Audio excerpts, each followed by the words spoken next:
and the will to yield, the protection and the influence and authority to effectively end resistance. So let's just talk about this for just a moment. I want to spend time here and we'll finish this up yielding. Now, I'm going to, everybody on my right, your left, I want you to think about this, and I'm going to ask everybody on my left, your right. What is it for? So over here first, then over here.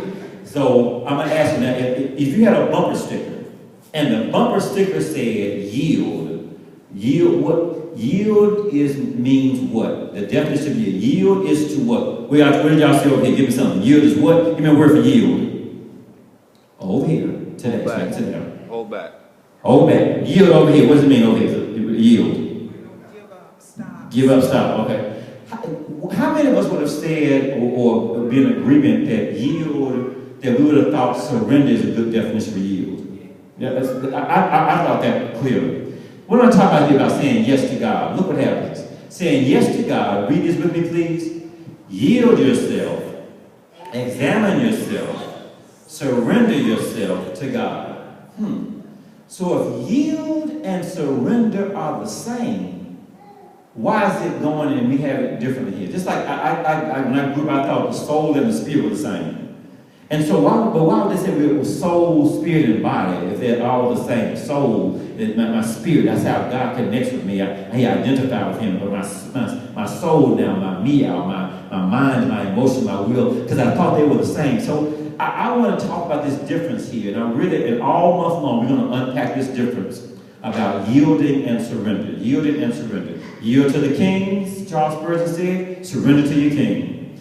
Yield yourself to one another and surrender. Watch it. And you know the song. You could not have grown up in church without hearing the song. All to Jesus, I surrender. All to him I freely give. I will ever love and trust him in his presence daily live. I surrender all. Beautiful song. But look what I want to push us a little bit more on our understanding. There's a difference between yielding and surrender. Let me go so here from the Greek, let me give you what yielding means. This is the definition we're going to use all month long to really talk about yielding to God. Here's what we use. It means to allow, comply with. But here's the middle one. Read this with me in the middle one. Admit to be true. When I yield to God, I'm admitting what God said is true. When I yield to God, I'm admitting God is truth. When I'm yielding to God, yeah, I'm complying with and allowing, but ultimately there's a recognition and an acceptance that what God has said is true. With me on that? Yielding. And that from the Greek right there. To admit to be true. So whenever I say I'm yielding to God, it is saying I am now admitting, God, what you said is true. So when I don't yield, it's saying that I'm saying that I'm not accepting what you said is true. All right, let's admit that. So then we have from Romans 6:13, yield yourself unto God, admitting something to be true. Again, read this with me again 3 times. Get this in our spirit. Admit to be true. Let's say it. Yield means what? Admit to be true. Again, it what?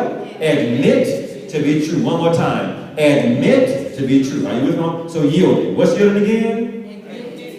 Now, what's the difference between yielding and surrender? Now, this is, hold on now. Surrender comes from the Hebrew word, which means to imprison, enclose, or shut in, like a prisoner. That's what it means from the Hebrew. Look at it from the Greek. What's from the Greek now? It means to give into enemy hands. So as much as we sing this song, all to Jesus I surrender, all to him I freely give, if you go back and do a word search in the New Testament under King James for the word surrender is nowhere in there. Surrender is not in it.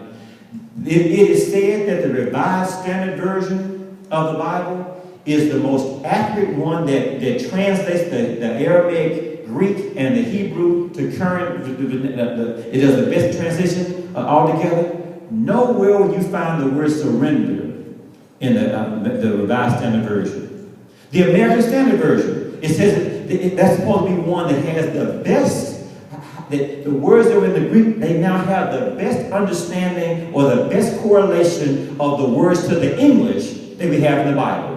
Nowhere in the King James, nowhere in the American Standard Version, nowhere in the Revised Standard Version, if you go to the New Testament, do you see the word surrender? Because when we talk, so at this point, because God is not our enemy, God is our Heavenly Father as believers. So in nowhere do we see the word surrender. So what we want to focus on is yielding. And I'm going to yield to God. I'm going to admit what God says is true, rather than being in a position where we're going over to the enemy's hands, imprisoning or shutting in. Everybody with me on that? So the word, now I want to be clear about this. So surrender is not going to be used as shalom again, because we are not prisoners to the Lord. That He is not holding us captive, and He is not our enemy. That we are now going to talk about yielding here, because we are admitting what God has said is true. Admitting what God has said is true. Now read this with me, please. When God is doing some rearranging in your life, don't fight it.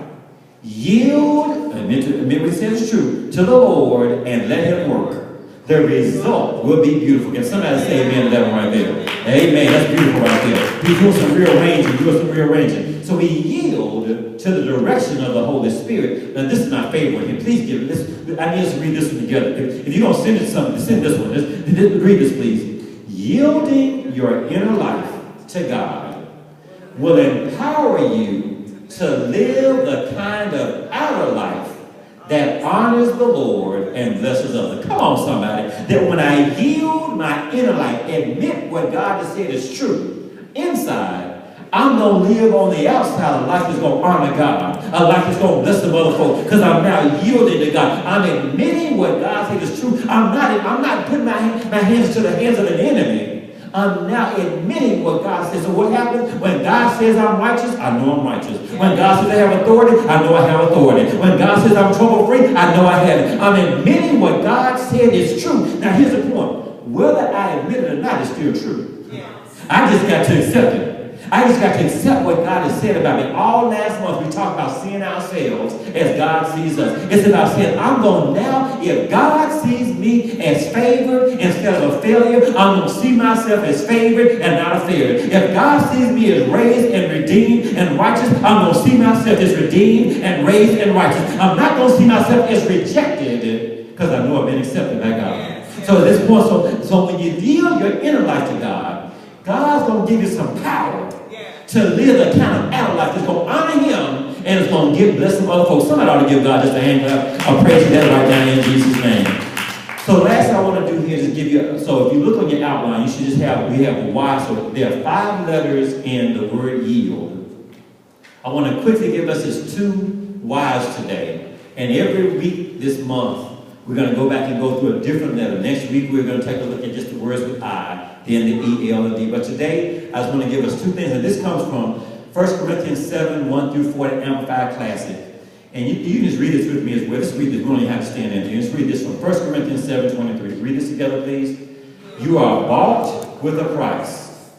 Be not the servants of man. Verse 7, 24. Brothers, let every man wherein he is called, therein abide with God. So here's our first one. You're bought with a price. That's a yield. We're bought with a price. So isn't it beautiful? That's a continuation of our understanding of redemption. Redemption, you recall, we talked now. In fact, read this. I just love this translation from New Living. Let's read this together from New Living. This is beautiful. God paid a high price for you. So don't be enslaved by the world. Come on, somebody. God, what was the high price God paid for us? Jesus' blood. So don't be enslaved with the thinking of the world. Don't be enslaved with the bondage of the world. Don't be enslaved with the way the world responds. Because a high price was paid by God for us, that we can no longer afford to be enslaved by the world. And so it said then, persons with a precious price. So redemption, to be released on receipt of ransom. And you know I got to get this one in. Read this again. Jesus paid a debt He did not owe. Because we owed a debt we could not pay. Can somebody just give God one more hand clap of praise that? Because Jesus paid a debt. He didn't even owe the debt. But He paid this debt because we couldn't pay it ourselves. He paid a debt He didn't owe because we owed a debt we could not pay. So this idea of redemption. Now this is our last why right here. We're going to end with this one. You are free. Read this with me, please. You are free from all the anxiety and distress and care. Oh, good God from Zion, which believers really believe that. You are free from some anxiety. Anxiety just on Mondays. All anxiety and distress and care. Paul is writing this letter right here. He said, it is my desire that you are free from all anxiety and all distress and care. So what does it mean in anxiety? I want to give you have it on your slides right here. From the Greek, what anxiety means from the Greek, read that with me please. It means dividing and fracturing a person's being into parts. So it is your right arm saying you want to go to McDonald's and your foot saying you want to go to Chili's.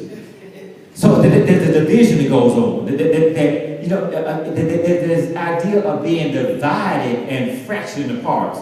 Let me give you what it also means here again. Anxiety is, let me just give you the definition. Anxiety is fear of being out of control. That's all I'm saying. Anxiety is the fear of being out of control. Anxiety and fear go hand in hand. So anxiety is simply fear of the unknown. I'm fearful, I'm out of control. I'm fearful, I don't know how it's going to work out. And as a result, the more I feel anxious about this, the more I feel out of control, the more anxious I'm going to get. It's the fear of being out of control. So it's the lack of control there. So what happens here? So please read this right. This is it right here. This is it. The root cause of anxiety is a failure to trust all that God has promised to be for us in Jesus. Come on now. The root cause of all anxiety, of feeling, of being fearful, is that I don't trust that God's promises are for me. I don't trust that God's promises work. I don't trust that that now at this point I feel out of control. Instead of remembering, God says He has already ordained the best pathway for my life. He's going to watch over me. He's going to protect me and advise me. Come on now. That whenever we feel anxious, it is a fear of being out of control. So that's why look what happens in Philippians 6. Be what?